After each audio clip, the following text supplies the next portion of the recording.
Every full moon, the paintings in our gallery scream.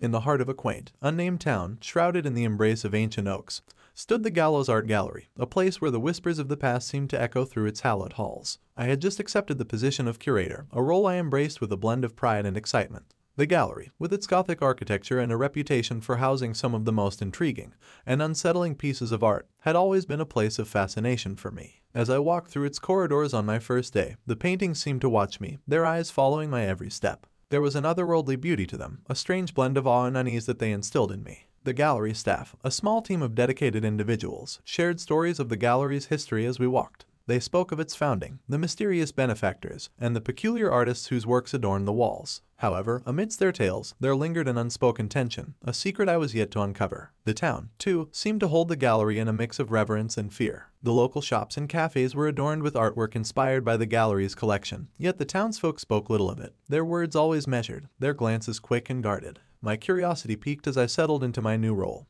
eager to unravel the mysteries of the Gallows Art Gallery. Little did I know, the coming full moon would reveal secrets more horrifying than anything I could have imagined. As night fell on my first full moon in the town, the gallery transformed. The moon's silver light seeped through the stained glass windows, casting eerie shadows across the gallery floors. Then, as the clock struck midnight, a chilling phenomenon unfolded. The paintings, those silent sentinels of history and horror, began to scream. The sound was gut-wrenching, a chorus of anguish that filled the night. It emanated from every portrait, every landscape, every abstract form, a symphony of terror that held us in its grip. The staff and I stood frozen, our hearts racing, as we witnessed the walls of the Gallows Art Gallery come to a terrifying life. As the first light of dawn broke, the screams faded, leaving behind a haunting silence and a gallery of secrets waiting to be unraveled. The mystery of the screaming paintings had just begun, and I was at the center of it, both terrified and captivated by the unknown forces I was about to confront. The morning after the full moon, the gallery was eerily quiet, as if the building itself was holding its breath. The staff, pale and wide-eyed, whispered among themselves, casting nervous glances at the paintings. The event of the previous night hung heavily over us, an unspoken terror that we were all reluctant to address. Yet, there was a burning need for answers that gnawed at my curiosity. Determined to unravel the mystery, I began delving into the gallery's archives. Dusty tomes and ancient documents told tales of the gallery's past, but nothing that could explain the supernatural occurrence. Frustrated, I decided to seek knowledge outside the confines of the gallery. In a quaint corner of the town, I found an old historian, a man whose life had been dedicated to the study of the town's enigmatic past. His home was an eclectic mix of books, artifacts, and parchments, each telling a story of a different era. Hesitantly, I recounted the events of the full moon night to him. The historian listened intently, his eyes narrowing with recognition as I spoke. When I finished, he leaned back in his chair, a grave look on his face. He spoke of a legend, long whispered in hushed tones by the townsfolk.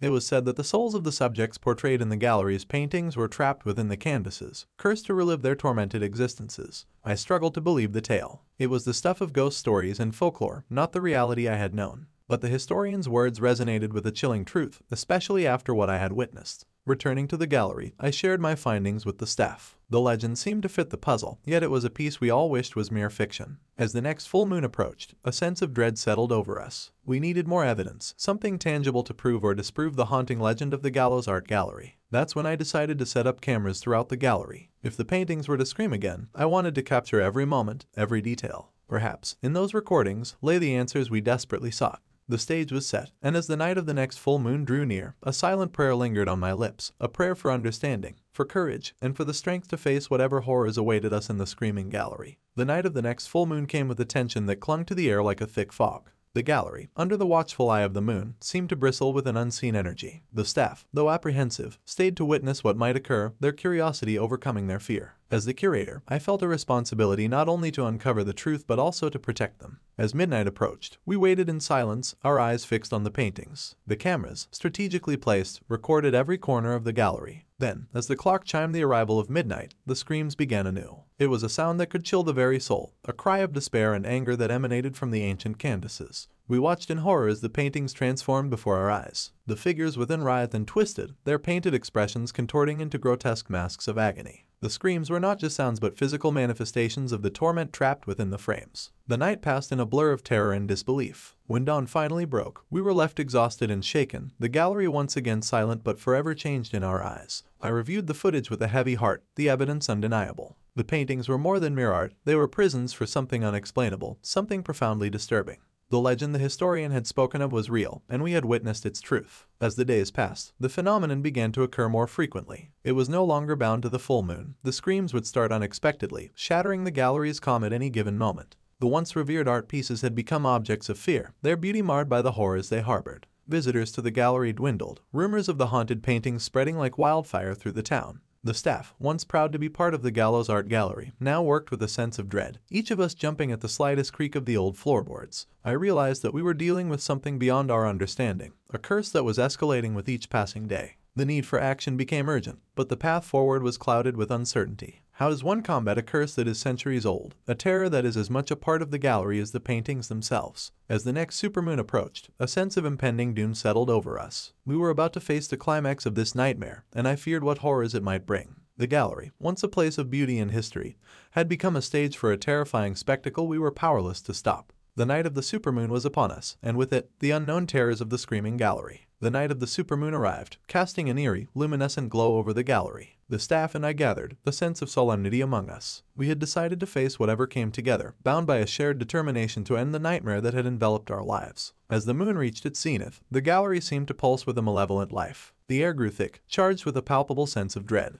Then, with a suddenness that took our breath away, the screaming started. It was louder, more agonizing than ever before, echoing through the halls like the cries of tortured souls. But this night was different. The paintings began to change, the figures within them contorting in ways that defied reality. Then, to our utter disbelief, they began to emerge from their frames. Like specters, they stepped into our world, their forms ghastly and distorted, yet terrifyingly real. The gallery descended into chaos. We scattered, seeking refuge from the nightmarish apparitions that pursued us. The figures, bound by some unseen force, wreaked havoc, their screams now mingled with our own. In the midst of this pandemonium, I realized that these entities were bound to the paintings, their existence tied to the cursed canvases. A desperate plan formed in my mind to destroy the paintings and, hopefully, the entities with them. Gathering my courage, I made my way to the storage room, where we kept the inflammable solvents and materials used for restoration. The gallery was a maze of terror, each corridor filled with the screams and ghastly figures of the paintings come to life. Finally reaching the storage, I grabbed what I needed and began the harrowing task of dousing the paintings in solvent.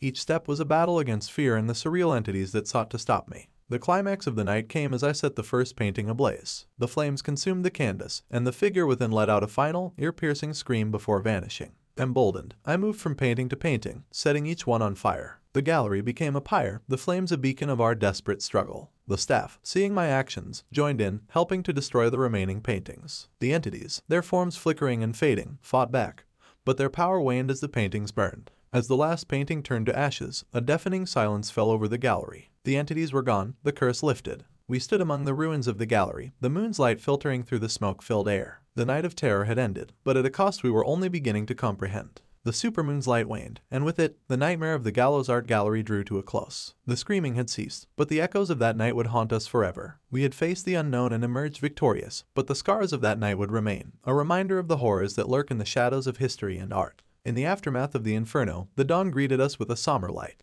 The once grand gallows art gallery lay in ruins, its walls blackened and its treasures reduced to cinders. The air was thick with the smell of smoke and the remnants of lost history. We, the survivors of the night, stood amidst the ashes, each lost in our own thoughts of the ordeal we had endured. The town, roused by the sight of the burning gallery, gathered in silent disbelief. Their once proud landmark was now a charred shell, a testament to the unknown terror that had lurked within. The staff and I were questioned by the authorities, our accounts met with skepticism and disbelief. How could we explain the unexplainable? The truth was too bizarre, too frightening to be comprehended by those who had not witnessed it. In the days that followed, the gallery became the subject of rumors and wild speculation. Some spoke of a curse, others of a mass hallucination. The truth, however, remained known only to those who had lived through it. I spent my days wandering the remnants of the gallery, the memories of that night haunting my every step. The decision to burn the paintings weighed heavily on me. Though it had been necessary, the loss of such historic art was a tragedy. But what choice had we had? The gallery had harbored a darkness that threatened not just us, but potentially the world beyond its walls. The local historian, the man who had first told me of the legend, visited me among the ruins. He spoke of cycles, of history repeating itself, and of the possibility that the curse might not be fully extinguished. His words were a cold comfort, a reminder that some mysteries were better left unsolved.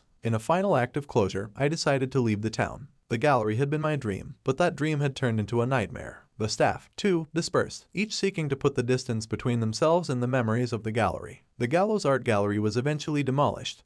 The land left barren, a hollow scar in the heart of the town. Rumors persisted, stories of strange sightings, and eerie sounds where the gallery once stood. But no one dared to investigate. the legend of the screaming paintings became just another ghost story, whispered in the dark corners of the town. The final scene of my story takes place years later, in a different town, in a new art gallery. A set of paintings, eerily reminiscent of those from the Gallows Art Gallery, hangs on the walls. Unbeknownst to the visitors who admire them, a familiar cycle waits to begin anew. The truth of the screaming paintings lives on, a haunting melody that refuses to be silenced. The curse, it seems, was not fully vanquished, merely dormant, waiting for the next unsuspecting curator to unveil its horrors once again. Years passed since the night the Gallows Art Gallery was consumed by fire, and with it, the cursed paintings that screamed under the full moon. The town slowly healed, its residents whispering less and less about the bizarre events, allowing them to fade into the realm of urban legends and eerie folklore. I moved to a different city, trying to rebuild my life away from the shadows of the past, yet the memories lingered like ghostly echoes in my mind.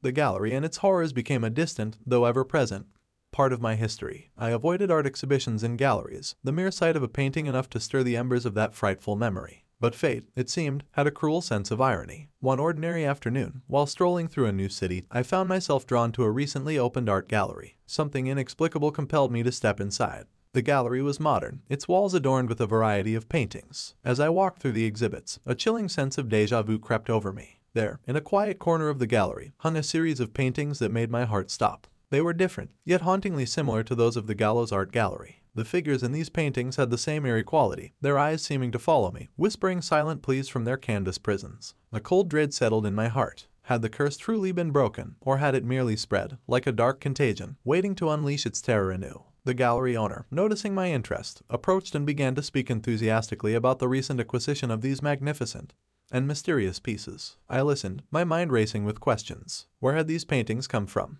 Were they connected to the ones that had once screamed under the light of the full moon? Or was this just a coincidence, a trick played by a mind scarred by trauma? The owner mentioned how these paintings were becoming the main attraction, drawing curious visitors, especially on full moon nights. A chill ran down my spine. The cycle was repeating, the curse undying. I left the gallery abruptly, my mind a tumult of fear and urgency. The resolution of my tale is an open one, a whispered warning of a horror that refuses to die. The screaming paintings of the Gallows Art Gallery were gone, but their legacy lived on, a lurking threat hidden in plain sight. I often wonder about those new paintings, about the gallery that now houses them. Are they silent on full moon nights, or do they echo the screams of their predecessors? The answer is a secret I dare not uncover, for some horrors are best left undisturbed, their stories unfinished, lingering in the shadows of the unknown. And so, my story ends, not with a conclusion, but with a cautionary tale. The screaming paintings, whether a curse or a legend, are a reminder of the mysteries that lie beyond the veil of the ordinary, waiting, ever patient, for the next unsuspecting soul to unveil their hidden terrors.